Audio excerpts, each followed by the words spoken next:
kilómetros más en nuestro país, ¿no ve? Entonces, quería recuperar porque había vendido, creo, bueno, el fujimorismo allá, como lo ha hecho aquí también, ¿no ve? Pero Goni, o diré, Evo Morales creo que lo ha revertido, ¿no ve? Entonces, más o menos esa es mi visión de qué es el socialismo, más o menos recuperar nuestros recursos naturales para podernos, digamos, sustentar, ¿no?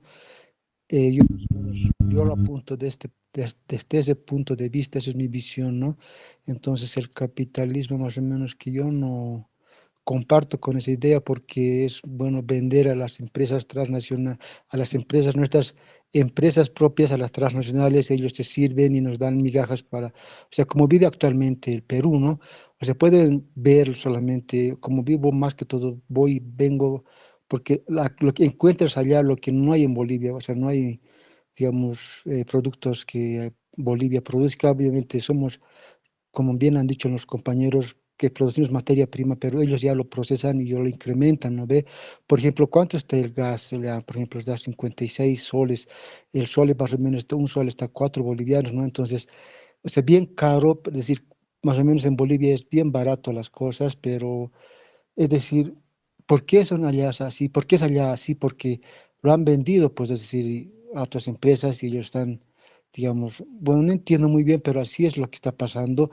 Pues no tenemos que ser así nosotros, ¿no? Entonces, pero tenemos que pelear, yo digo, por un gobierno socialista para que, digamos, revierta las empresas y mantenga y podamos nuestra materia prima convertirlo en un producto con aditamentos, o sea, más o menos que no vendamos ya materia prima, sino podamos ser ya, digamos, que elaboremos productos procesados para poder mejorar el precio, ¿no?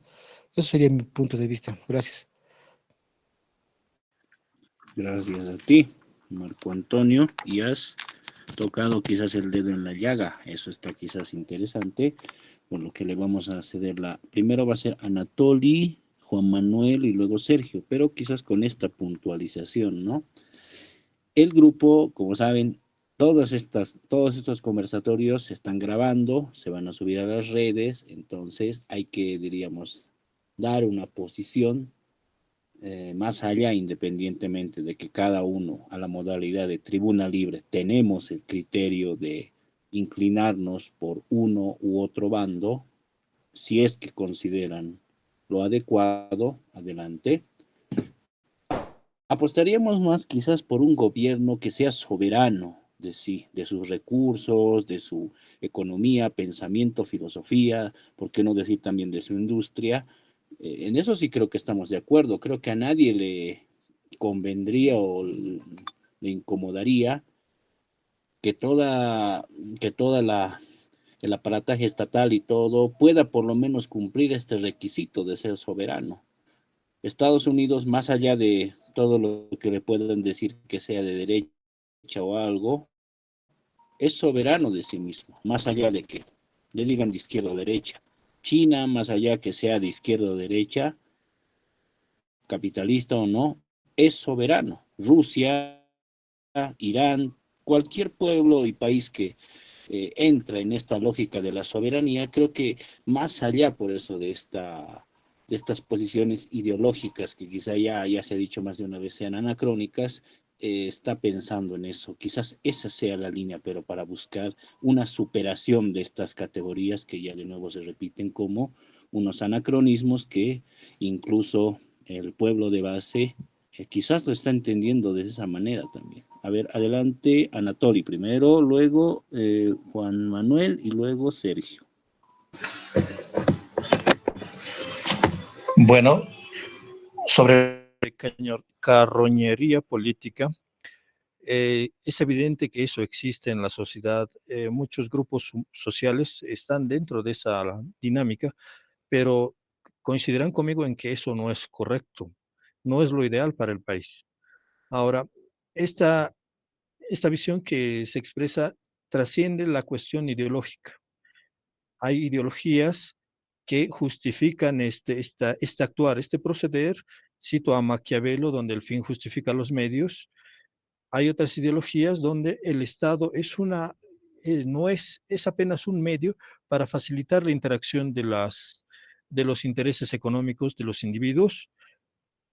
Obviamente estamos hablando del liberalismo, pero quisiera referirme específicamente a la dicotomía socialismo-liberalismo. Acabada la Segunda Guerra Mundial, se forman los dos bloques, bloque occidental y el bloque comunista. Es entonces donde el mundo se polariza y empieza la propagación de las ideas llamadas comunistas, socialistas en todo el globo. Nuestro país simplemente se han replicado estos conceptos. De igualmente, el liberalismo de Estados Unidos tomó base en diferentes partes del mundo. Se produjeron golpes de Estado para evitar que esta ideología se expandiera por Centroamérica, Sudamérica. Tuvimos la década de las dictaduras, fueron 20 años. Después se implanta el neoliberalismo con Milton Friedman en Sudamérica, Chile es el laboratorio y empieza a darse el neoliberalismo sistemático, que no es otra cosa que un instrumento de expolio de los estados satélites, que fue el caso de Chile, Bolivia, Argentina, todos los que estuvieron en ese periodo. Eh, ¿Qué más? Sobre lo que usted desea, compañero Haynes, el hecho de que Estados Unidos sea un país independiente y soberano, Rusia soberana, China soberana, yo difiero con esa idea porque en la época de la globalización las corporaciones trascienden fronteras. Los intereses económicos, la propia situación de los aranceles que ha puesto Trump nos ha mostrado que la interdependencia que existe en la economía y cómo las empresas han subordinado, han referido sus capitales, todos sus movimientos a diferentes países. Ya no creo que hablemos de economías nacionales, sino economías ya organizadas. Ese era el periodo globalista, ¿no? Antes de que entrara Trump. Ahora es otro momento de la historia. Se están redefiniendo los conceptos de nación, de Estado, y está por verse lo que va a venir. Muchas gracias. A ti, Anatoly. Adelante, Juan Manuel. Simplemente pregunto, ¿se puede ser totalmente soberano sin tener una base económica sólida?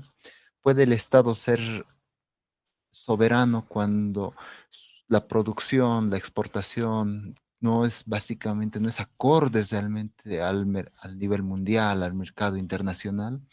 El caso de Bolivia, por ejemplo, que nace con Simón Patiño, el famoso 3% que pagaba por las minas y la explotación de estaño, realmente reflejaba un momento, una situación económica del país donde prácticamente se crea un discurso, se crea que nos estaría robando y a partir de ahí genera tal vez estos movimientos nacionalistas revolucionarios.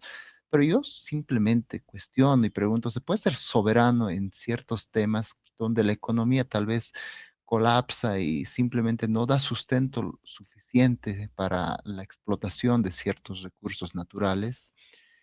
El caso de Perú es un caso ejemplar porque es un caso que en los 90 nace con Fujimori y hay una liberación económica de precios, incluso hay una eliminación de ciertas regulaciones laborales que quita, por ejemplo, esta protección excesiva al trabajador.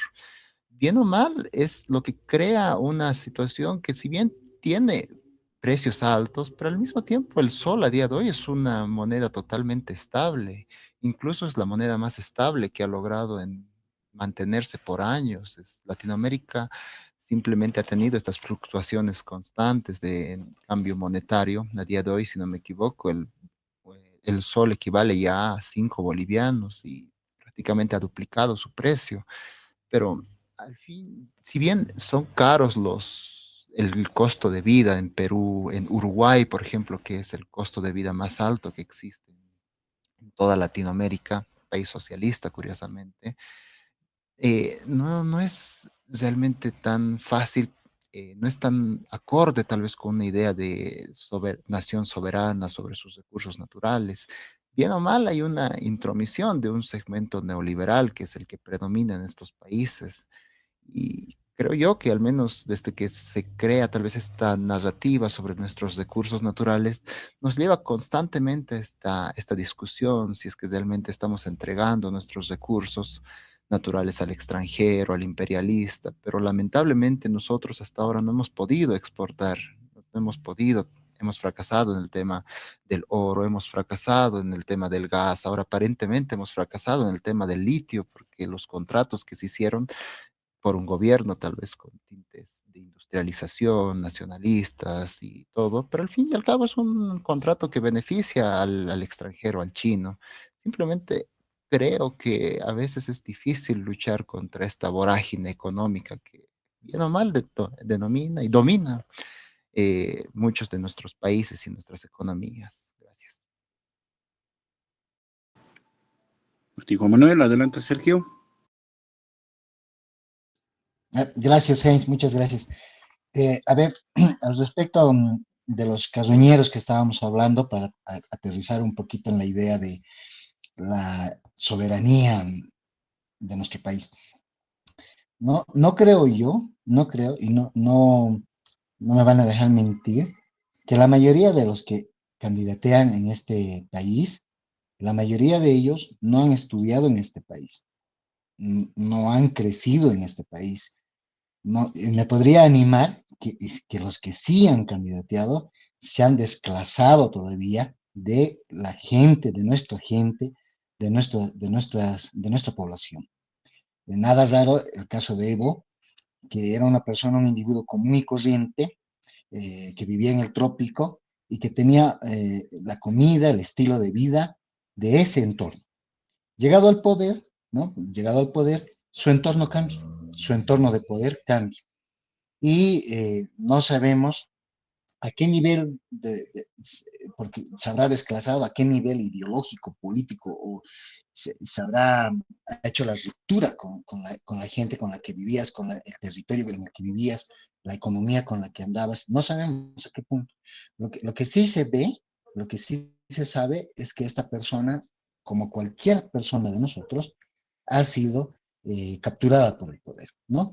Y ha sido de una o de otra forma, bueno, pues cambiada totalmente su personalidad. Por eso es que se lo decía que era un títere del imperialismo, que era un títere de la geopolítica del imperialismo que existía en ese entonces. Y que la cara que han puesto, mal llamada de indio, solamente era para apaciguar a la población mayoritaria que estaba buscando inclusión desde el 2002 para adelante, o desde el 2008, desde el 98, 1998 para adelante, con sus marchas del TIMS y otras, que estaban buscando la inclusión de ser reconocidos, nada más. Una vez logrado eso con esta máscara del indígena, del indio, de lo que tú quieras llamarlo, una vez reconocido eso, se suaviza, se hace convenios, se hacen consensos de esas políticas para que ya no marchen, para que no haya, digamos, ese shock social, no haya una representación verídica de la política que se está pidiendo.